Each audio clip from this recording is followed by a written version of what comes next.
देखिए दीपांशु, ये स्पेशल से ज्यादा वेरी स्पेशल पिक है। स्टॉक कभी भी ब्रेकआउट के बाद चला नहीं है, बट अब जो पैटर्न है, ये स्टॉक एक काफी बड़ी उछाल लगाने को तैयार है। और स्टॉक है सन फार्मा।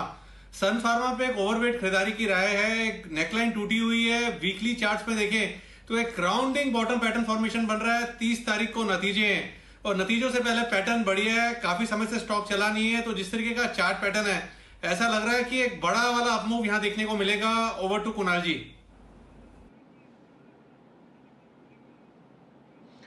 देखिए, बहुत ही ज़बरदस्त चार्ट है दीपांशु। स्टॉक काफ़ी समय से शांत रहा है, लेकिन अभी अपनी चुप्पी तोड़ करके वापस से तेज़ी दिखाने के लिए तैयार हो रहा है। तो इन स्तरों पर बाय करके चलें, बिल्कुल मौके पर हम खरीदारी की राय दे रहे हैं। यहाँ पर एक बहुत छोटा सा स्टॉप लॉस रख लें 690 का। 690 रुपए के स्टॉप लॉस से बाय करें। पहला टारगेट 720 रुपए का, दूसरा टारगेट 735 रुपए का। तो 735 तक का मूव आपको सन फार्मा में जल्द आता हुआ दिखेगा। ओके, तो ये है आपके लिए राय इस वक्त सन फार्मा पर खरीदारी करने के लिए। आज से कुणाल जी और राकेश जी की स्पेशल पिक आज के लिए 690 का स्टॉप लॉस और साथ ही साथ ऊपर के टारगेट 720 और 735 के आते हुए दिख रहे हैं।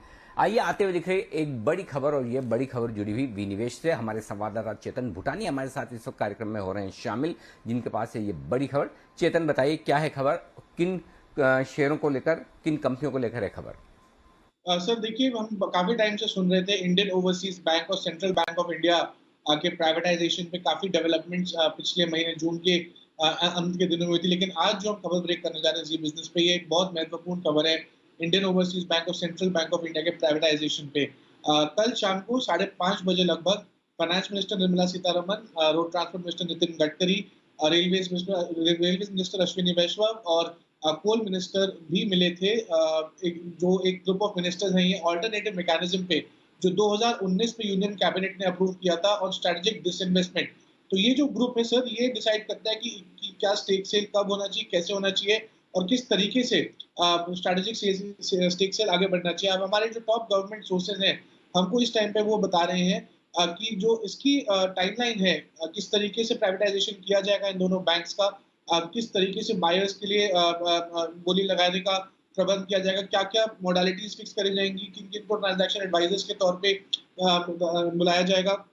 उसके चलते काफी ज्यादा टाइमलाइन डिस्कशन हुआ इंडियन ओवरसीज बैंक और सेंट्रल बैंक ऑफ इंडिया के। मेरे सोर्सेज ये भी बता रहे हैं कि शिपिंग कॉर्पोरेशन ऑफ इंडिया के डिसइन्वेस्टमेंट में भी काफी चर्चा हुई, क्योंकि शिपिंग कॉर्पोरेशन ऑफ इंडिया एक ऐसा कंपनी है डिसइन्वेस्टमेंट में जो काफी टाइम से एक्साइटमेंट बिल्डअप कर रहा था डिसइन्वेस्टमेंट टारगेट्स मीटअप करने के लिए, लेकिन काफी टाइम से वो भी थोड़ा स्लो हो गया। तो उसकी भी चर्चा काफी जोरों शोरों से हुई।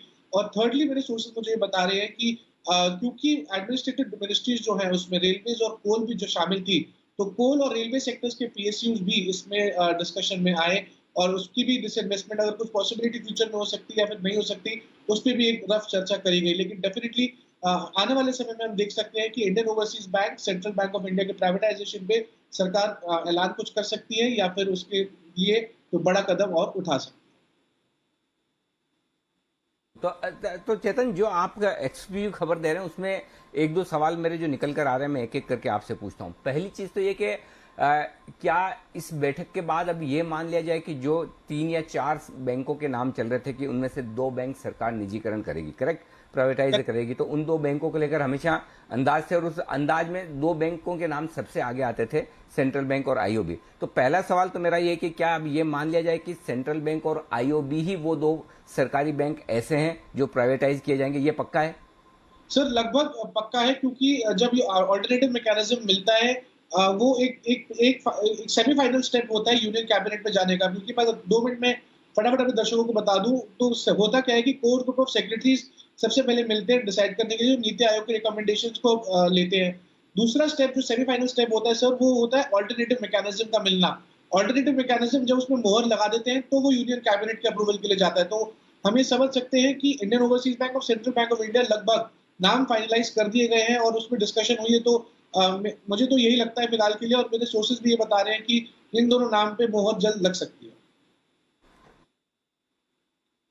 तो सबसे पहली और इम्पोर्टेंट चीज तो ये कि ये लगभग फाइनल है कि सेंट्रल बैंक और आईओबी दो बैंक्स का निजीकरण किया जाएगा। तो अगर निजीकरण इन दोनों बैंक का होता है तो फिर इन बैंकों के लिए री रेटिंग होने की पूरी संभावना है। और डी फोर इसलिए संभावना है, चेतन आप रुकिएगा, मुझे आपसे कुछ और भी पूछना है, लेकिन उससे पहले जो आप ये बात बता रहे हैं उसका एक बार विश्लेषण कर लिया जाए कि ये संभावना इसलिए सबसे बड़ी क्योंकि आज की तारीख में बैंकों का लाइसेंस लेना बहुत मुश्किल काम है, आसान काम है नहीं। और आरबीआई ने शायद कहीं न कहीं ये मन बना रखा है, ये डिसाइड कर रखा है कि बजाय नए लाइसेंस देने के जो पुराने बैंक है, चाहे वो प्राइवेट सेक्टर के हो चाहे पब्लिक सेक्टर के हो, जिन्हें चलाना मुश्किल होता हुआ दिख रहा है, जैसे लक्ष्मी विलास बैंक था, तो बेहतर है कि उन्हीं के लिए किसी नए किसी को लाइसेंस चाहिए वही बैंक उन्हें दे दिए जाए। तो ऐसे में जिनको लाइसेंस लेने हैं उनके पास ज़्यादा बेहतर, ज़्यादा फास्ट, तुरंत ऑप्शन ये है कि जो बैंक अगर प्राइवेटाइज हो रहे हैं या जिन्हें बेचा जा रहा है उनके लाइसेंस है। तो इन दोनों बैंक्स की इसके दम पर पूरी री रेटिंग होने की संभावना है। पहली चीज तो ये होगी।